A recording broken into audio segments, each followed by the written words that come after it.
오늘 말씀은 에스겔 16장 35절부터 43절까지의 말씀입니다.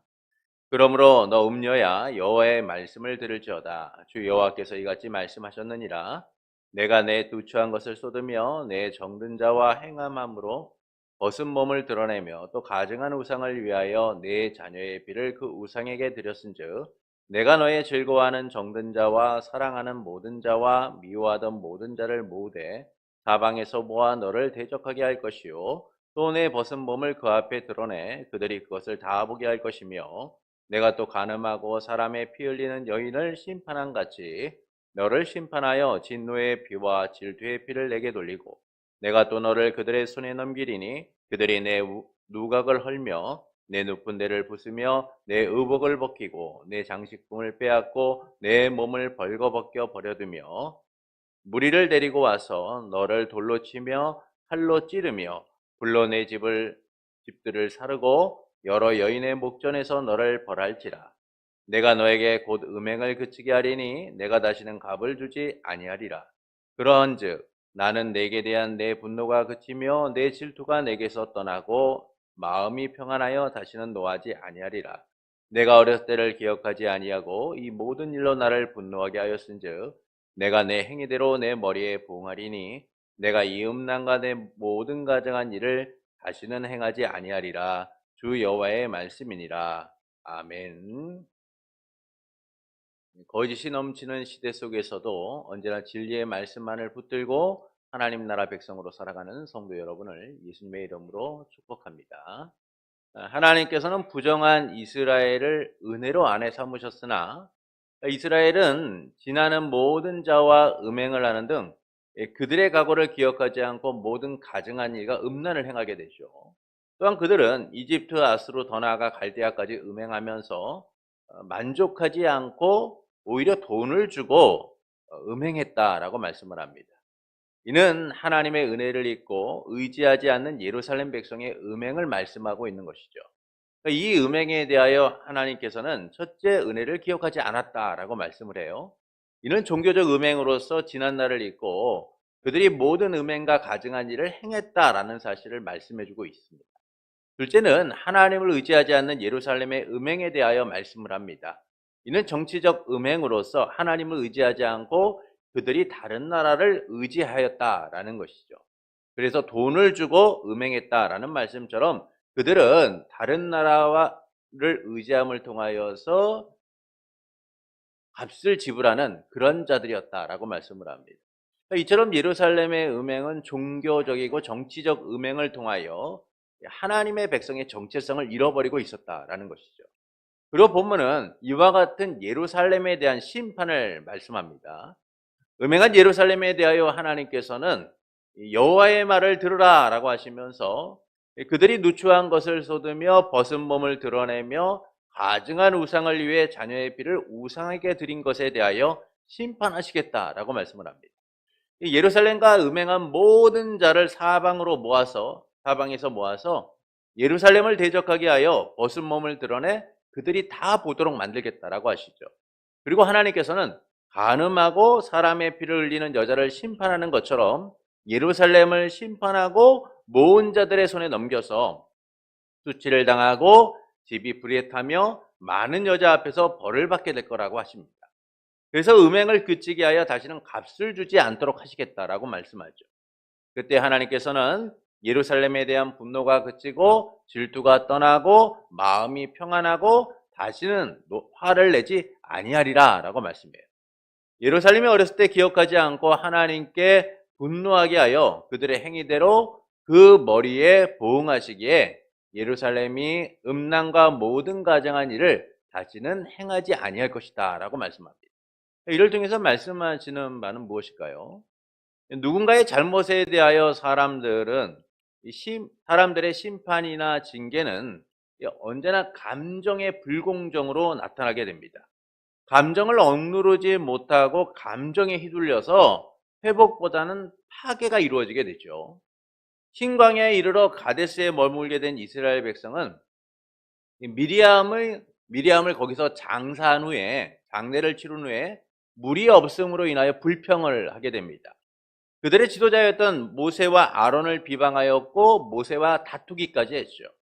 우리의 형제들이 하나님 앞에 죽을 때 우리도 죽었더라면 좋을 뻔했습니다. 너희가 어찌하여 우리를 이 광야에서 인도하여 우리와 우리의 짐승이 다 여기서 죽게 합니까? 어찌하여 이집트에서 나오게 하여 이 나쁜 곳으로 인도하였습니까? 이곳은 씨 뿌릴 땅도 없고 무화과도 없고 포도도 없고 석류도 없고 마실 물도 없습니다.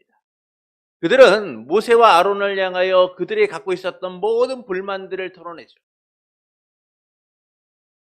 이런 이스라엘의 불평에 대하여 하나님께서는 모세에게 지팡이를 가지고 내 형 아론과 함께 회중을 모으고 그들 앞에서 반석에게 명령하여 물을 내라. 반석에서 물을 내어 회중과 그 짐승에게 먹도록 마시도록 하라라고 말씀하십니다. 이 말씀에 모세는 하나님 앞에서 지팡이를 들고 회중들을 모게 됩니다. 불평과 불만으로 가득했던 이스라엘 백성, 물이 없음으로 인하여 모세와 다투었던 이스라엘 백성들을 모으게 되죠. 그리고 말하기를 반역한 너희여 들으라. 우리가 너희를 위하여 이 반석에서 물을 내려 하고 모세는 손을 들어서 지팡이로 반석을 2번이나 내리치게 됩니다. 하나님께서는 분명히 반석에 명령하여 물을 내라 라고 말씀하셨는데 모세는 감정을 다스리지 못하고 이스라엘 앞에서 드러내게 된 것이죠. 이스라엘 향한 심판을 내리고 싶었던 거예요. 그래서 그는 감정을 억누르지 못하고 그 감정에 휘둘려 자기의 권리를 나타낸 겁니다. 이 하나님께서는 모세와 아론에게 너희가 나를 믿지 아니하고 이스라엘 자손 앞에서 거룩함을 나타내지 아니하였으니 너희는 이 회중을 내가 그들에게 준 땅으로 인도하여 드리지 못하리라 라고 말씀하시죠. 이처럼 감정을 억누르지 못하고 감정에 휘둘리게 되면요, 하나님의 뜻을 이루지 못하고 거룩함을 훼손하게 되는 거예요. 감정의 불공정함이 나타나게 되는 겁니다. 그런데 본문에서 하나님은 그분의 분노와 질투로 이 일을 행하셨음을 말씀하죠. 하나님께서는 예루살렘의 음행과 모든 가증한 일에 대하여 심판하시겠다라고 말씀을 해요. 예루살렘과 음행한 모든 자를 모아서 예루살렘을 대적하게 하여서 수치와 모멸을 당하도록 하시겠다라고 말씀합니다. 또한 모은 자들로 인하여 예루살렘의 집이 불타고 많은 여자 앞에서 벌을 받게 되고 음행이 그치고 다시는 값을 주지 않게 하시겠다라고 하시죠. 이 심판을 통해서 하나님께서는 그분의 분노가 그치고 질투가 떠나고 마음에 평안이 오고 다시는 노하지 않을 거라고 하세요. 하나님이 예루살렘을 심판하심을 통하여서 하나님의 분노가 그치고 질투가 떠나고 그분의 마음이 평안해지고 다시는 노하지 않도록 하시겠다라는 거예요. 이를 볼 때 하나님의 심판은 인간의 심판처럼 매우 감정적인 것처럼 보여요. 하나님께서는 그들의 행위에 보응하신 후에 마음이 평안하다라고 말씀하고 계시니까요. 이를 통해서 말씀하시는 바는 무엇일까요? 다시는 음란과 가증한 일을 하지 못하도록 하시기 위함이다라는 거예요. 하나님의 심판은 사람들이 감정을 가지고 누군가를 심판하고 징계하는 것처럼 불공정하고 파괴적이고 악한 것이 아니라 하나님의 심판은 회복을 위한 목적 속에서 이루어진다는 거예요. 그 심판은 공의롭고 또한 사랑으로서 이루어지고 있다라는 사실을 알려주고 있는 겁니다. 그래서 마치 하나님의 분노가 감정적이고 일방적인 것처럼 보이지만 이 분노는 하나님의 공의와 사랑을 통해 나타나고 있다라는 것이죠. 마치 부모가 자녀의 불의를 징계하여 바르게 세우고자 하는 것처럼 하나님의 심판과 분노는 파괴와 멸망을 목적으로 하는 것이 아니라 회복을 목적으로 하고 있기 때문이다라는 겁니다. 그래서 본문은 이 심판에 대하여 3가지를 말씀해 줍니다. 첫째는 예루살렘의 죄에 대하여 말씀하죠. 본문 36절을 우리가 함께 읽겠습니다. 본문 36절입니다. 주 여호와께서 이같이 말씀하셨느니라. 내가 내 누추한 것을 쏟으며 내 정든 자와 행음함으로 벗은 몸을 드러내며 또 가증한 우상을 위하여 내 자녀의 피를 그 우상에게 드렸은즉. 자, 하나님께서는 예루살렘의 죄에 대하여 말씀하세요. 이 죄는 4가지입니다. 첫째는 누추한 것을 쏟았다라는 거예요. 둘째는 행음함으로 벗은 몸을 드러냈다라는 것이죠. 셋째는 가증한 우상을 섬긴 거예요. 넷째는 자녀의 피를 우상에게 바쳤다라는 겁니다. 이처럼 예루살렘의 죄악은 하나님 앞에 떠나서 너무나 악하고 더러운 것이었다라는 거예요. 그들은 부끄러움조차 모르고 자녀의 피를 우상에게 바칠 정도로 너무나 악한 자들이었다라는 겁니다. 그래서 하나님께서는 음란하고 악하며 가증한 이스라엘의 죄에 대하여 말씀하시면서 침묵하거나 외면하지 않고 심판하시겠다라고 말씀을 하죠. 둘째는 이제 하나님의 심판에 대하여 말씀을 합니다. 본문 37절부터 41절의 말씀을 우리 함께 읽겠습니다.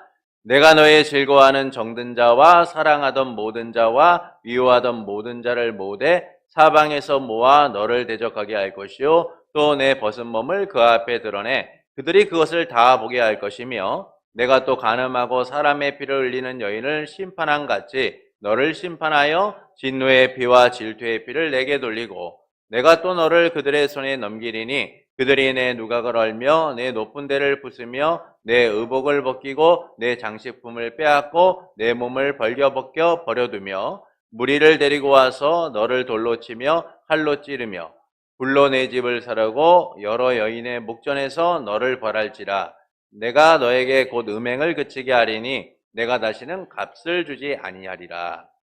하나님께서는 음란하고 악한 예루살렘의 죄에 대하여 심판을 말씀합니다. 이는 하나님께서 공의로우신 분이기 때문이다 라는 거예요. 그분은 죄에 대하여 침묵하지 않는 분이라는 거예요. 그분의 공의로움은 죄에 대하여 분노하고 계시고 죄에 대하여 합당한 심판을 내리시는 분이다라는 것이죠. 그러니까 이 징계 심판은 세 부분으로 나타나게 됩니다. 첫 번째는 하나님께서 예루살렘이 좋아하던 모든 여인과 사랑하던 모든 자 그리고 미워하던 모든 자를 모아서 예루살렘을 치도록 대적하도록 하시겠다라고 말씀을 하죠. 그래서 그들이 보는 앞에서 벌겨벗기고 수치를 당하게 될 것이다 라고 말씀을 해요. 하나님을 의지하지 않고 세상을 의지한 그들의 결말이 결국 하나님의 주권에 의하여 무너지게 될 것이다 라고 말씀해주고 있는 겁니다.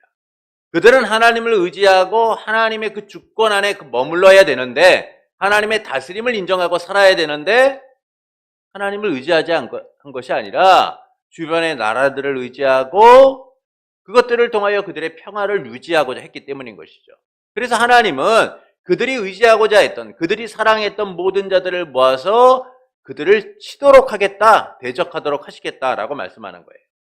하나님께서는 모든 나라를 주관하시는 만왕의 왕이시고 만유의 주이시기 때문입니다. 그분께서 이제 공의로서 하나님의 주권을 인정하지 않는 예루살렘 백성, 음란하고 악한 자들을 심판하시겠다라는 것이죠. 두 번째는 간음하고 살인한 여자를 심판하는 것처럼 예루살렘을 심판하여 진노의 피와 질투의 피를 돌리도록 하겠다라고 말씀합니다.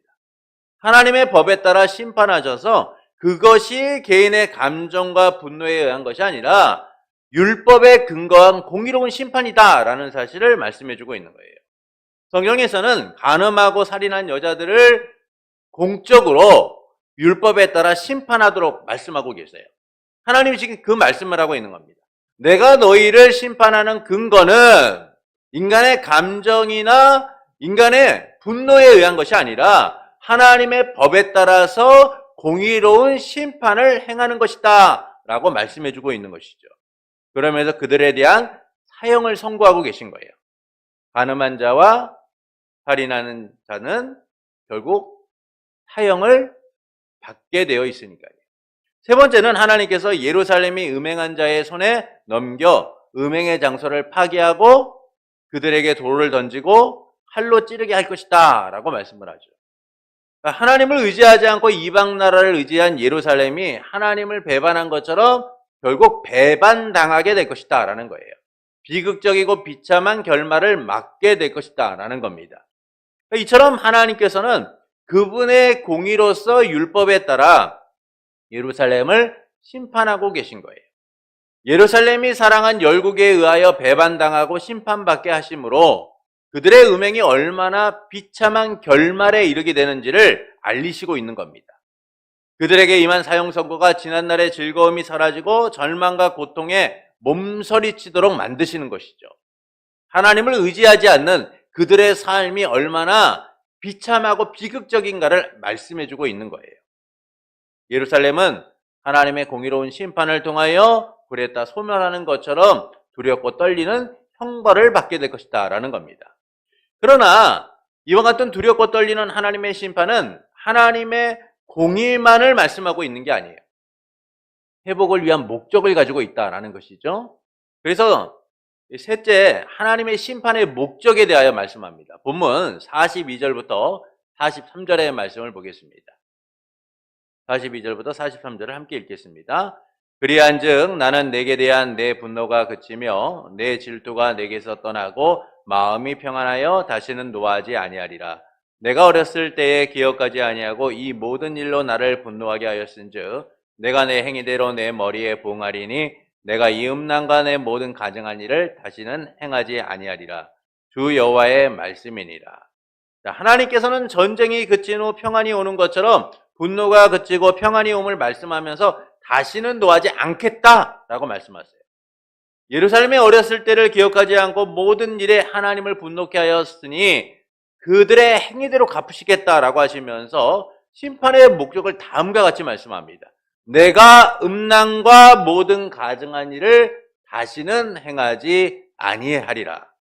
하나님께서 심판을 통하여 영적 간음한 예루살렘의 죄악을 근절하시겠다는 거예요.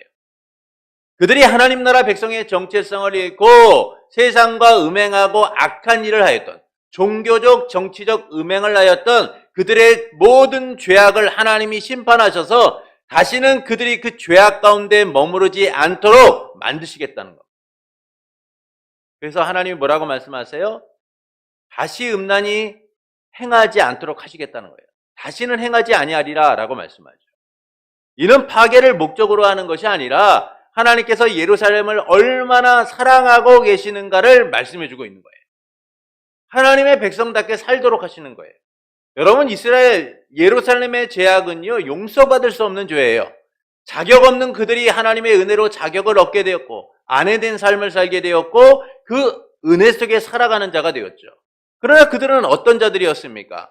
하나님의 은혜에 반응하여서 말씀대로 살아가는 자들이었나요? 그렇지 않아요.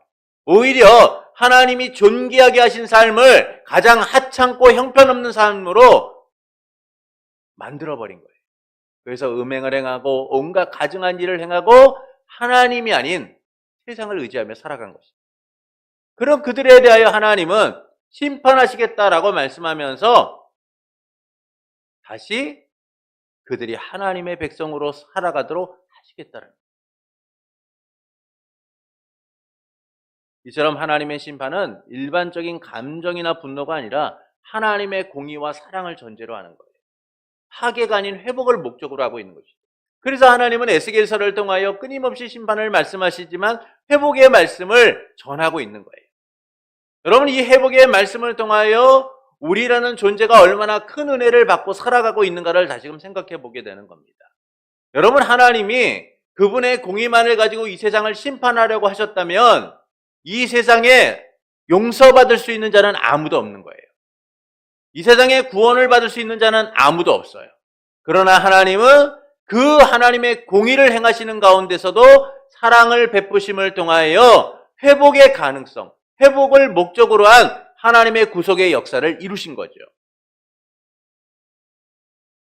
그리고 하나님이 지금 그 얘기를 하고 계신 거예요. 심판의 목적을 통하여 징계와 파괴가 아닌 예루살렘 주민이 다시금 하나님의 백성으로 살아가도록 하시겠다라고 말씀해주고 있는 거예요. 다시는 행하지 아니하리라. 저는 음란과 가증한 일을 짓지 않도록 하셔서 하나님 백성으로서의 정결하고 순결한 삶을 살아가도록 만드시겠다는 거예요. 이를 위해 하나님께서는 사랑하는 예루살렘의 죄를 간과하지 않고 아픔을 감내하며 심판하고 계신 거예요. 다시 그들을 사랑할 수 있도록, 사랑하여 하나님 나라 백성답게 살아갈 수 있도록 공의와 사랑으로 심판하고 회복시키고자 하시고 있는 것이죠. 이를 통해 하나님께서는 우리가 어떻게 살아가기를 원하실까요? 순결한 하나님 나라 백성답게 살아가기를 원하시는 겁니다. 하나님 백성으로 구별된 삶, 순결하고 거룩한 삶을 살기를 원하시는 거예요. 하나님과의 친밀한 교제를 이루고 바른 관계를 이루며 살아가기를 원하시는 것이죠. 왜냐하면 우리는 하나님의 성전, 하나님 나라 백성으로 살아가고 있기 때문이에요. 하나님의 은혜로 말미암아 예수 그리스도를 통한 구속의 은혜로 말미암아 하나님의 백성, 성전된 삶을 살아가고 있기 때문이죠. 그래서 세상과 혼합되거나 공존할 수 없는 하나님 나라 백성으로서 구별된 삶을 요구하고 계신 거예요. 이에 대하여 사도 바울은 고린도후서 6장 14절부터 18절에서 다음과 같이 말씀합니다. 그 말씀을 좀 찾아보시죠. 고린도후서 신약성경 고린도후서 6장 14절부터 18절입니다.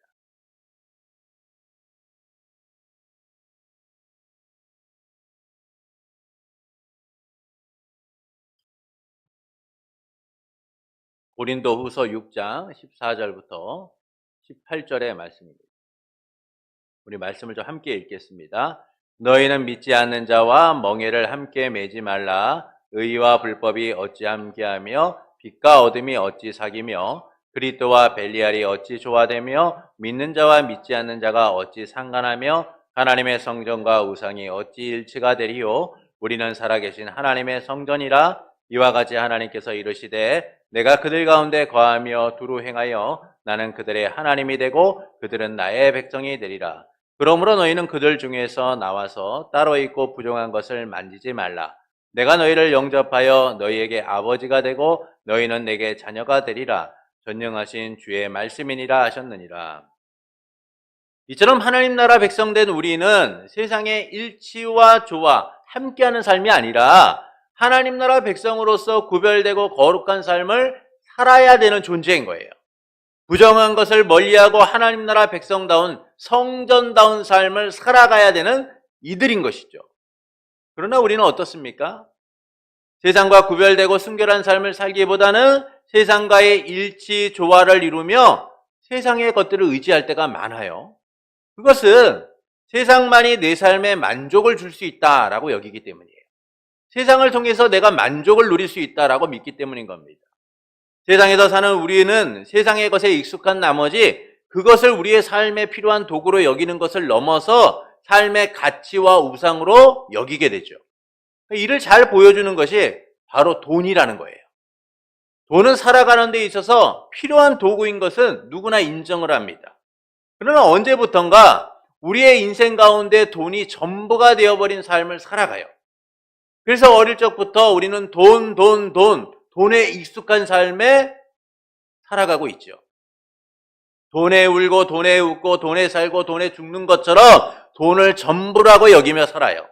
돈이 언제부턴가 우리 인생의 최고 가치가 되었고 우리는 돈을 따라가고 돈을 얻고자 살아가는 존재가 되어버렸어요.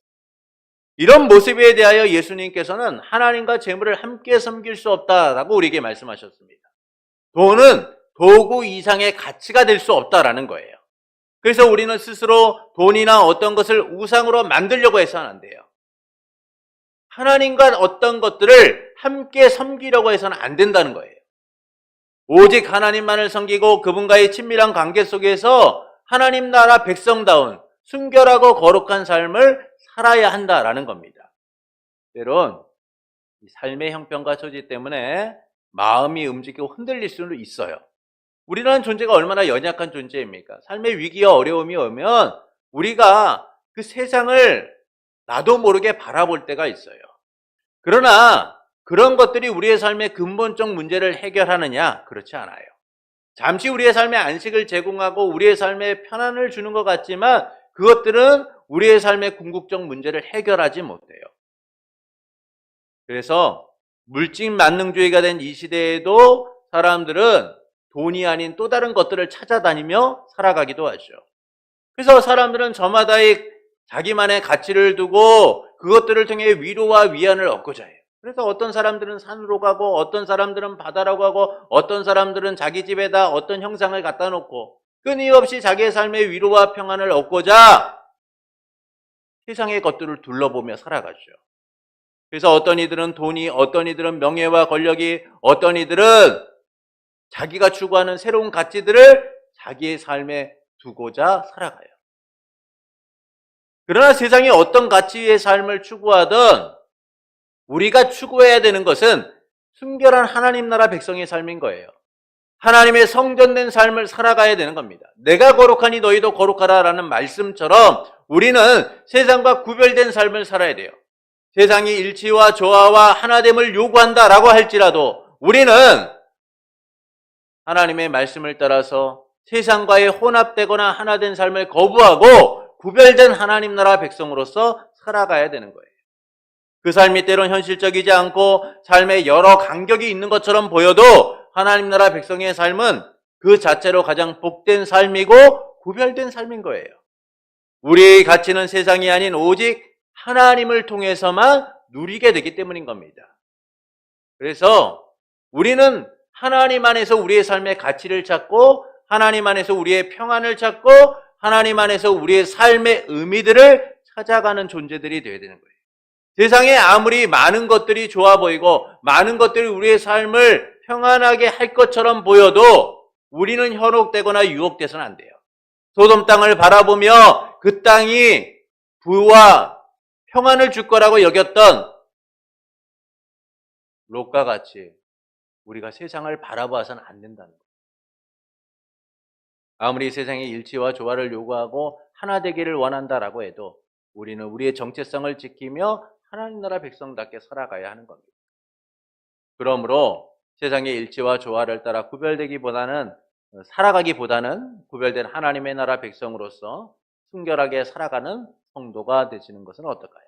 자기의 필요성을 따라 우상을 만들며 세상의 가치를 따르고자 하는 이 시대 속에서 하나님의 성전된 삶을 살기 위하여 거룩한 하나님 나라 백성의 삶을 살고자 결단하는 성도가 되시는 것은 어떨까요? 사랑하는 성도 여러분, 하나님께서는 예루살렘과 음행한 자들을 모아서 그들을 대적하게 하여 수치와 모멸을 당하게 하도록 하겠다라고 말씀합니다. 또한 간음하고 사람의 피를 흘리는 여자를 심판하는 것처럼 그들을 심판하시겠다라고 말씀하죠. 이는 다시는 음란과 가증한 일을 하지 않도록 하시기 위함이에요. 곧 하나님의 심판이 인간의 어떤 감정적 분노와 같이 불공정하고 불균형적인 것이 아니라 그분의 공의와 사랑을 바탕으로 하는 회복을 전제로 하는 것이다 라는 사실을 말씀해주고 있는 것이죠. 그래서 본문은 심판에 대하여 세 가지를 말씀합니다. 첫째는 예루살렘의 죄에 대하여 말씀하고, 둘째는 하나님이 예루살렘을 심판하심에 대하여 말씀하고, 셋째는 그 심판의 목적을 말씀하죠. 내가 음란과 모든 가증한 일을 다시는 행하지 아니하리라. 하나님의 심판은 매우 혹독하고 가혹한 것처럼 보입니다. 그러나 하나님은 이 일이 결국 파괴나 그들을 멸절시키기 위한 것이 아니라 다시금 회복을 시켜서 하나님 나라 백성으로 살아가도록 만드시기 위함이다라는 거예요. 그래서 하나님께서 아픔과 안타까움을 뒤로 한 채 하나님의 공의로서 그들의 죄악을 근절시키시는 거예요. 그들의 죄를 근절시켜서 다시 그들이 하나님의 나라 백성으로서 하나님이 주시는 존귀한 삶을 살아가도록, 하나님을 사랑하는 삶을 살아가도록 만들고자 하시는 것이죠. 그래서 하나님께서는 사랑하는 예루살렘의 죄를 간과하지 않고 아픔을 감내하며 공의로서 심판하시고 사랑으로서 회복시키고자 하고 계시다라는 겁니다. 이를 통해 하나님께서는 우리가 어떻게 살기를 원하실까요? 순결한 하나님 나라 백성답게 살기를 원하시는 거예요. 예수 그리스도 안에서 우리는 그리스도의 신부가 되었고 하나님의 성전된 삶, 하나님의 자녀된 삶을 살아가게 되었습니다. 우리가 자격이 있기 때문에 이와 같은 삶을 살아간 것이 아니죠. 자격 없는 우리를 그리스도 예수 안에서 예정하시고 구속하셔서 하나님의 자녀가 되게 하신 그 놀라우신 사랑을 통하여 우리는 하나님의 자녀로 살아가게 되었어요. 그와 같은 하나님께서 우리에게 하나님의 성전된 삶, 하나님 나라 백성다운 삶을 살아가라고 요구하고 계세요.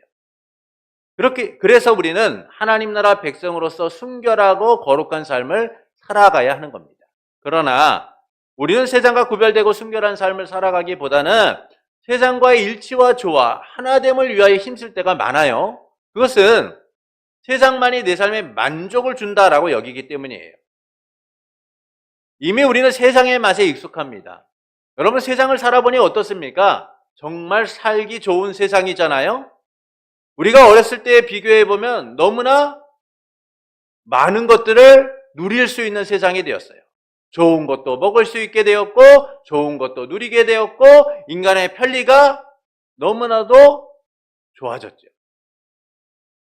세상을 살아보니 참 살아갈 맛이 나는 세상을 살아가고 있는 거예요. 이런 세상의 맛에 익숙해지다 보니까 언제부턴가 우리의 삶의 가치가 세상에 집중하게 된 거예요. 어릴 적부터 들었으며 살면서 절실하게 느끼게 되는 이 세상의 가치와 맛을 우리가 포기하지 못하게 되는 겁니다.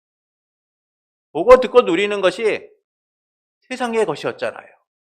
하나님 나라 백성다운 삶보다 세상에서 잘되고 부자되는 삶에 더 관심을 갖고 살아가요. 이 세상이 모두 그런 것들에 집중하며 성공과 명예와 권력과 부자되는 것 등 그런 것들에 초점을 맞추며 살아가요. 그래서 우리 또한 하나님 나라 백성으로서 순결하고 거룩하게 살기보다는 남들이 쫓아가는 그 세상의 가치를 따라서 우리의 시선을 돌리고 우리의 방향을 설정하고 살아갈 때가 많다는 거예요. 세상의 맛을 보니까 잊기도 어렵고 이게 너무나 좋은 거죠. 그러나 그 삶이 우리의 삶에 즉시 효과가 나타나고 눈에 보이는 무언가가 있는 것처럼 보이지만 결국 그것들은 한계에 다다를 수밖에 없어요. 우리가 하나님 나라 백성으로서 누릴 수 있는 그 존귀한 삶을 온전히 누리지 못하도록 만들기 때문이죠. 그래서 우리는 세상과의 일치나 조화를 이룬 삶에서 떠나야 돼요. 하나님 나라 백성의 정체성을 잃게 하는 이 세상을 따라가는 삶에서 떠나 하나님을 바라보고 하나님이 원하시는 삶을 살아갈 수 있어야 한다라는 겁니다.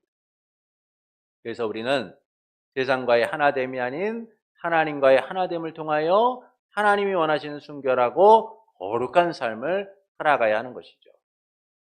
세상의 가치가 아닌 하나님 나라의 가치와 소망을 가지고 살아가는 이들이 되어야 하는 겁니다. 그러므로 세상의 일치와 조화를 따라 살기보다는 구별된 하나님 나라 백성으로 순결하게 사는 성도가 되시는 것은 어떨까요? 자기의 필요를 따라 우상을 만들며 세상의 가치를 따라 살아가기보다는 하나님 나라 백성의 가치를 우선하며 백성답게 살고자 힘쓰는 성도가 되시는 것은 어떨까요? 그 삶을 통해 우리는 하나님 나라 백성다운 삶이 주는 진정한 가치를 누리게 될 겁니다. 세상의 어떤 것과도 비교할 수 없는 하나님 나라 백성의 삶을 누리게 될 거예요. 하나님 나라 백성의 정체성을 지키고 하나님과 함께하는 삶이 주는 은혜로 충만하게 될 겁니다. 그러므로 세상을 따르기보다는 순결한 하나님 나라 백성답게 살기 원하는 성도 여러분에게 택한 백성을 구원하시고 보호하시는 삼위일체 하나님으로 인하여 유혹으로 가득한 세상에서 하나님 나라 백성의 정체성을 지키며 하나님의 보호 아래 거하는 복된 삶이 되기를 예수님의 이름으로 축원합니다.